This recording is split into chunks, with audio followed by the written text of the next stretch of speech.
Hey everybody, Fran Uzzolino here with your Morning Fix. So this morning I'd like to talk to you about the love of God and the favor of God and the fact that there's a difference between the two.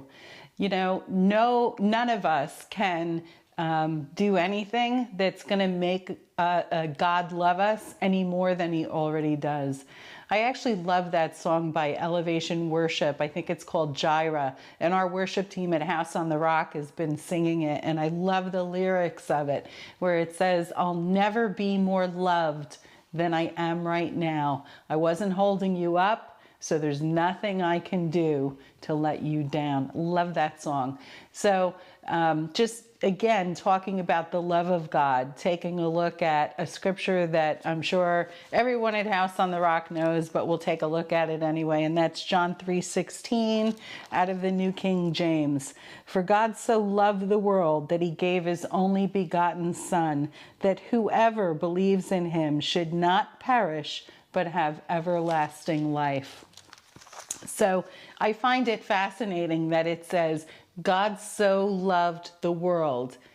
What it doesn't say is, God so loved the churchgoers. God so loved the people that just dress right when they go to church on Sunday. Nope. Jesus died for the world. God gave his Son for the entire world, right? Favor, however, is different. And one of the most fascinating scriptures is found in Luke chapter 2, verse 52.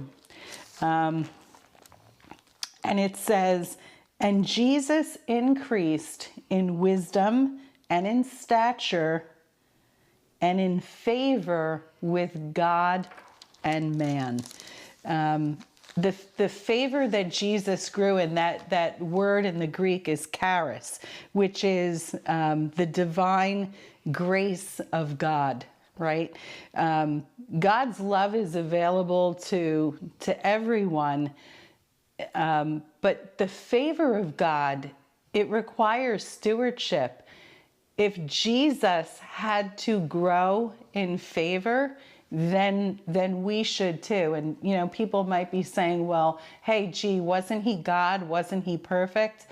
Well, he was, but he set aside his kingship and lordship to become human. When he was on the earth, he was operating as a human, and he is to be our example. So if it was possible for him to grow in wisdom and favor, it's also possible for us because we're supposed to be imitating him. So to make the point about,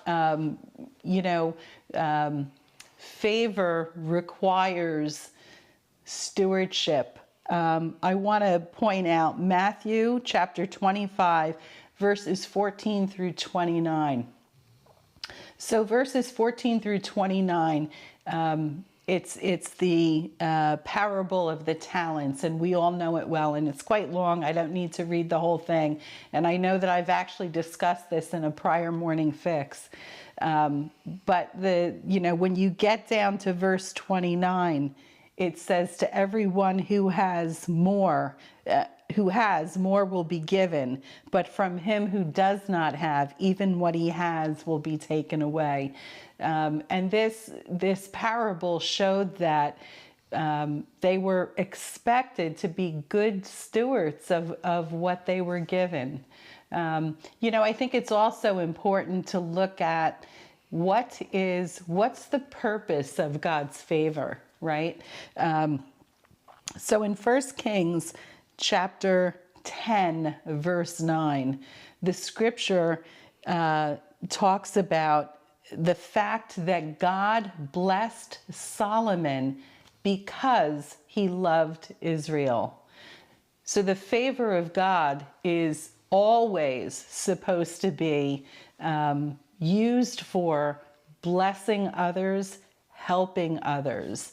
So the thought that I want to leave you with is that God does not bestow favor on someone until they've shown good stewardship and before they are ready to handle the favor that would be bestowed on them. You know, you have to have the character and the wisdom to be able to know what to do with the blessing of God. So I think that it's not wrong to pray for God's favor.